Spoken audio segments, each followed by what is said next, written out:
Presiden Jokowi itu tidak bisa mengendalikan Mendikbud Anies Baswedan.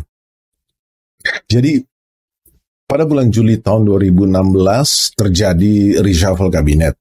Seminggu sebelumnya, tidak ada yang tahu, Presiden mengeluarkan larangan kepada para menteri untuk tidak meninggalkan ibu kota, Jakarta. Tetapi Anies malah keluyuran ke Sulawesi Selatan, membangkang. Apa yang menjadi alasan Anies kemudian di reshuffle, diganti, sudah menjadi rahasia publik, yaitu Anies sibuk dengan program-program populis menurut pikirannya sendiri, seperti melarang perpeloncoan di sekolah, lalu juga program mengantar anak di hari pertama sekolah, hal-hal seperti itu. Sedangkan Presiden Jokowi memiliki visi tentang Kartu Indonesia Pintar. Nah, sekarang pertanyaannya, apakah Surya Paloh bisa mengendalikan Anies Baswedan, sementara Presiden Jokowi yang adalah atasannya pada saat itu tidak mampu, dan itu terpaksa dia diganti. Ini yang akan menjadi topik analisis intelijen kita kali ini, dan apa dampaknya dari karakter Anies ini terhadap manuver Nasdem.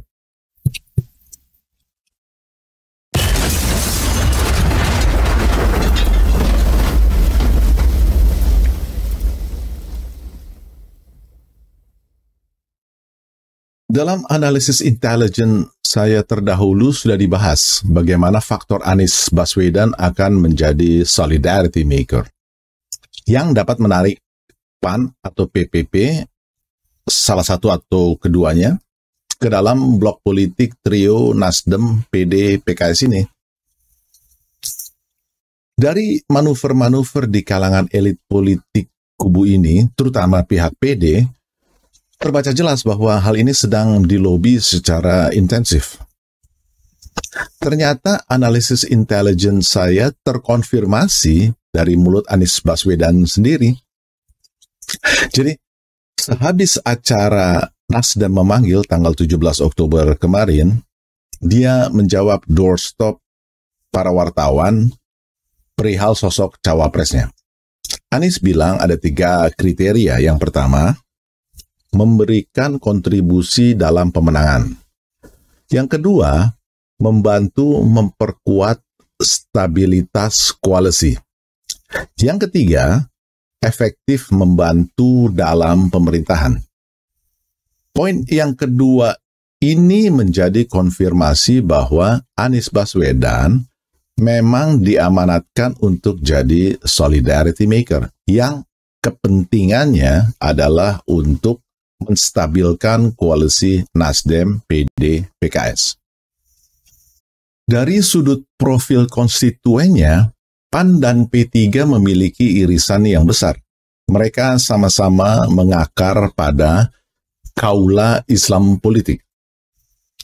Tentu dengan gradasi ideologis yang beda-beda, dari yang moderat ke yang radikal. Juga dengan gradasi loyalitas yang beda-beda, dari swing voters ke diehards. Dan kita tahu, pemilu itu soal rebutan suara swing voters, bukan suara para diehards. Tetapi bagi Nasdem, bila PAN dan atau P3 bergabung, muncul dilema. Di satu sisi, memang ada kepentingan objektif untuk melakukan stabilisasi koalisi trio Nasdem, PD, PKS. Di sisi lain, kalau stabilisasi koalisi dilakukan, ada peluang besar lepasnya Anies Baswedan dari ketergantungan dengan Surya Paloh Nasdem. Lebih dulu kita bahas kenapa perlu distabilisasikan. Dalam formasi trio yang sekarang, posisi pencapresan Anies Baswedan tergantung dengan Nasdem yang adalah juga pemilik Anies Baswedan, oleh karena mereka mencapreskan duluan. Tetapi lebih dari itu, hal ini karena komposisi politik, modal politik Nasdem dengan 10,26% kursi di DPR, ditambah PD dengan 9,39 kursi, ditambah PKS dengan 8,70% kursi, sama dengan total 28,35%, membuat Nasdem jadi penentu nasib Capres Anies Baswedan. Bila Nasdem yang adalah pemilik persentase terbesar sekaligus pemilik Anies Baswedan back out, maka pencapresan Anies bubar, koalisi pun bubar. Oleh karena tidak memenuhi syarat 20% kursi di parlemen. Ini adalah syarat presidential threshold yang diminta oleh undang-undang untuk bisa mengajukan seorang capres. Maka memang tidak stabil dan karenanya perlu distabilkan. Sekarang kita bahas peluang di mana letak ketidaktergantungan Anies dengan Nasdem. Di DPR, PAN itu punya 7,65% kursi dan P3 punya 3,30% kursi. Kalau katakanlah hanya P3 dengan 3,30% itu yang bergabung, maka gabungan P3 plus PD yang 9,39% plus PKS yang 8,70% saja sudah memenuhi syarat PT untuk mencalonkan Anies, yaitu total 21,39%. Angka ini tanpa menghitung modal politik Nasdem yang 10,26% kursi. Maka ini artinya pencapresan Anies tidak lagi tergantung dari Surya Paloh. Lalu masalahnya di mana kalau Anies tidak tergantung lagi dengan Nasdem atau Surya Paloh? Masalahnya ada pada posisi cawapres yang masih kosong. Kita tahu bahwa posisi inilah yang jadi penentu nasib koalisi ini dan sedang diperebutkan di antara PD dan PKS. Yang sudah terang benderang kebelet menempatkan kadernya jadi cawapres Anies Baswedan adalah Partai Demokrat, PD. Mereka memberikan kesan telah mematok harga mati bahwa syarat koalisi dengan PD adalah AHY sebagai cawapresnya. Bagi PD, untuk sementara, inilah makna Anies adalah solidarity maker. Kenapa sementara? Ya, barang beginian dalam politik, proses negosiasinya memang perlu waktu. Apalagi waktunya masih setahun sampai Oktober 2023, yaitu saat masa pendaftaran capres-cawapres di KPU. Sedangkan Nasdem tidak bisa menerima harga mati PD ini. Saya kira hal ini karena Nasdem tidak ingin coattail effect atau efek ekor jas dinikmati oleh Demokrat, PD.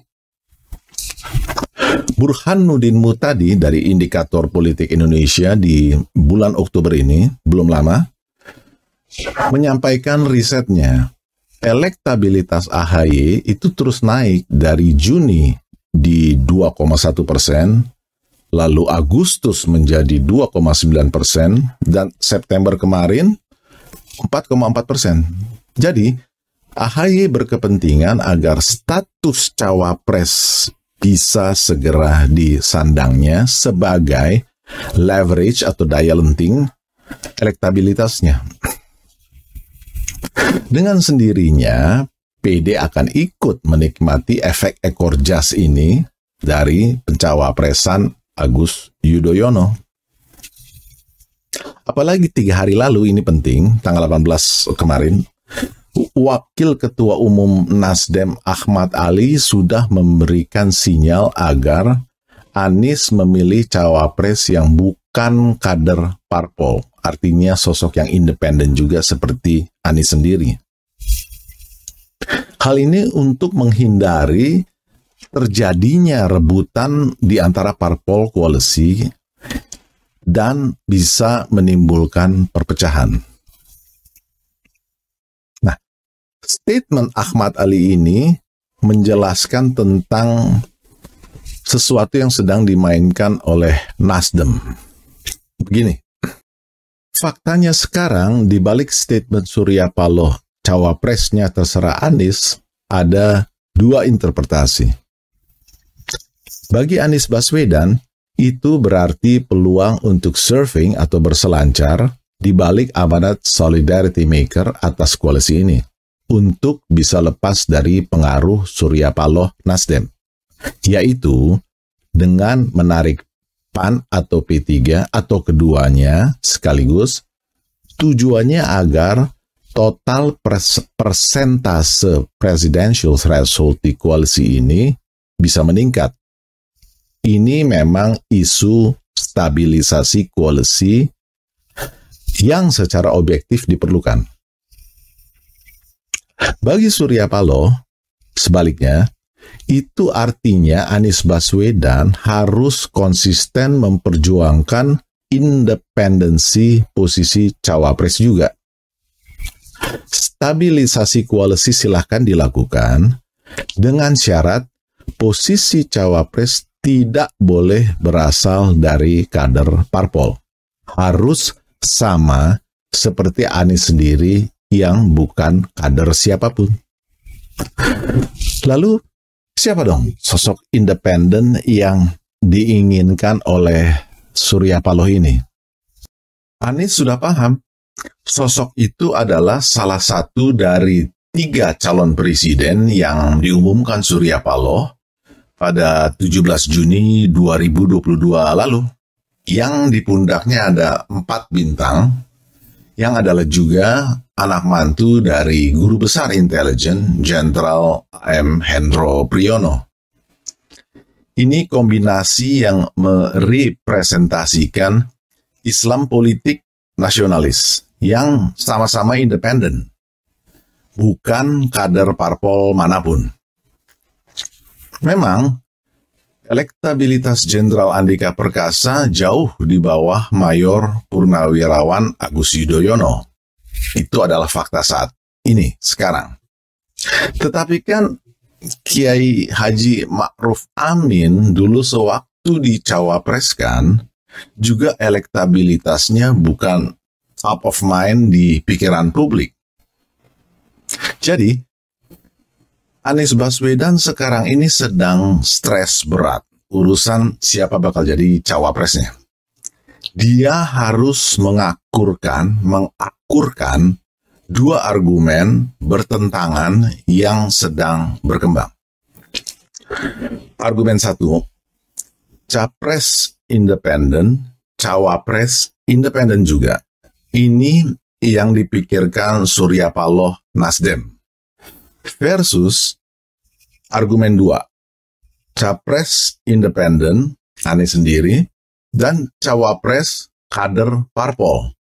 Ini yang dipikirkan oleh PD dan PKS.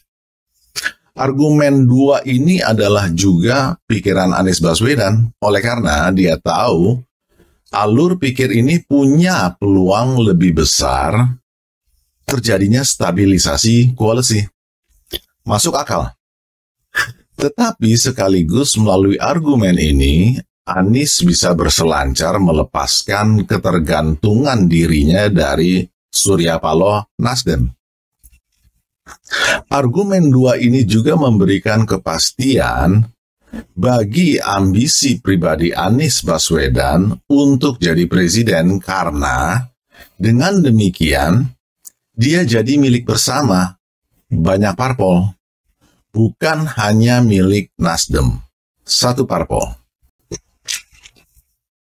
Ambisi Anies ingin jadi presiden ini sudah terang benderang sejak 9 tahun lalu. Sudah sejak keikutsertaannya di konvensi Partai Demokrat pada 27 Juli tahun 2013. Waktu itu Anies masih sebagai Rektor Universitas Paramadina. Tidak heran bila kemudian sebagai Mendikbud antara 2014-2016, Anies ingin memanfaatkan jabatan ini demi ambisi pribadinya. Sikap membangkang Mendikbud Anies Baswedan terhadap Presiden Jokowi dengan menempatkan visi pribadinya di atas visi Presiden, di balik program-program populisnya, jelas menunjukkan ambisi ini. Sampai di sini dulu analisis intelijen kali ini. Kita jumpa lagi di edisi berikutnya. Tanah airku tidak kulupakan, kan